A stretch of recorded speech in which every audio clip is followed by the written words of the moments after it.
Hi, it's Tanya, and I just want to take a few minutes to show you what I do for an open house.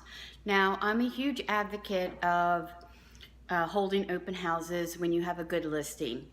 I prefer it to be when the house is empty, but this particular house has had most of the stuff put away. It's got a few staged items. Most of their personal belongings have been packed up.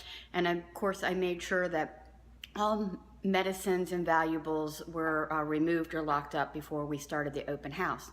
This is a 2-day open house. I've had a lot of people tell me, oh my gosh, I've never seen an open house so long. I ran it from 9 to 5 on Saturday, and I'm running it 11 to 5 on Sunday on the first weekend, and we'll be getting multiple offers because of this open house is one reason.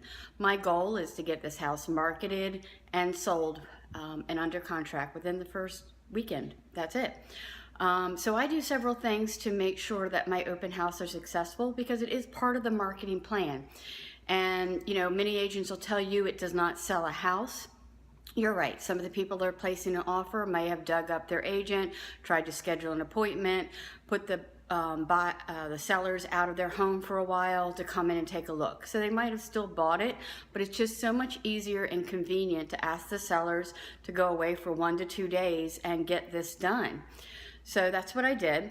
And I'm gonna also just do a little bit of footage of some of the things I do. So I'm gonna flip this around and show you how I set up for an open house. So the first thing we do is come in and bake cookies. Believe it or not, it does help. It gives you that homey smell. So I get, the Toll House bucket and make some chocolate chip cookies. So now the house will smell good. I also have some lemonade available. I've got tons of cups. I'll put some of this away. I'm just kind of setting up right now. Of course, I bring my coffee.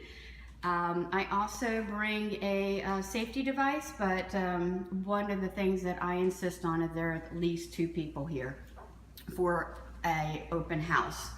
So in this case, I'm kind of hanging out as the listing agent, and I have agents coming to connect with the buyers who don't have any representation, and they're helping them. So there's always 2 of us.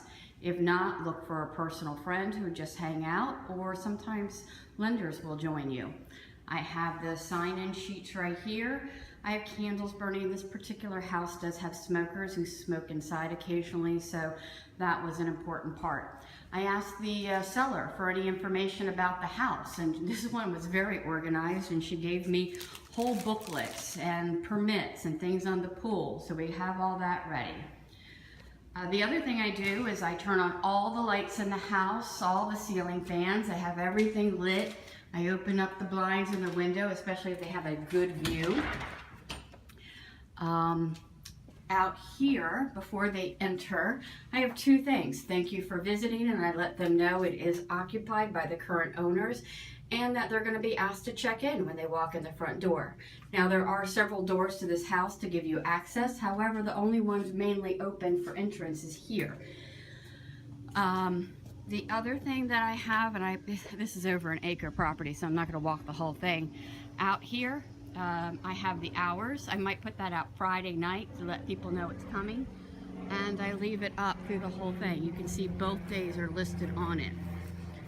Up there towards the front of the property, I know you probably can't see it, but I have an open house sign plus my regular sign and a balloon. I have another sign right here. I have my listing sign. And then I have another thing with this entrance about the warranty. So I do have all of that information there. Of course, I have business cards on hand. But yeah, like I said, I get here about an hour early. Out on the road, I have about 10 signs with balloons all up and down the road. It is a good location. They make one turn and they hit the house. So yeah, this is just a good way to stage. I have a little kit over here. I have additional flyers. I keep my keys. I have the stuff I use to light. I have title information, just a lot of details. Oh, I forgot to show you my book. For every open house I do, I have a book. I have, because I have other agents here who might not know the house like I do. So I have the seller property disclosures. I have the MLS information. I have local compatibles or comparables to this house with the prices. I have the flood zone information. This is a special estate residential zoning, so I have those details in here. I have a layout of the house, as well as the county records. So this is a great resource should people ask you questions. I don't necessarily advertise this, but I have it to the side in case agents want to use it. And then over here, my sign-in sheets are pretty good. I want to know if one, of course, are they working with an agent or a broker? And then I also want to know how they heard about the open house. There's a couple reasons. One, these nice, beautiful flyers I made are about $1 a piece, and if they saw it on the MLS, they probably saw all the pictures and information. However, if they came to us by a sign on the road, they might not even know what this house is priced. They just walk in because they've seen a sign on the road. So I try to hold those flyers for those people, and of course I'll know when they sign in. And at the front door, we've already given them notice that they need to sign in. So, you know, that's why I think it's very important that you do an open house right. Yeah, so anyway, love these things. Had tons of people coming in.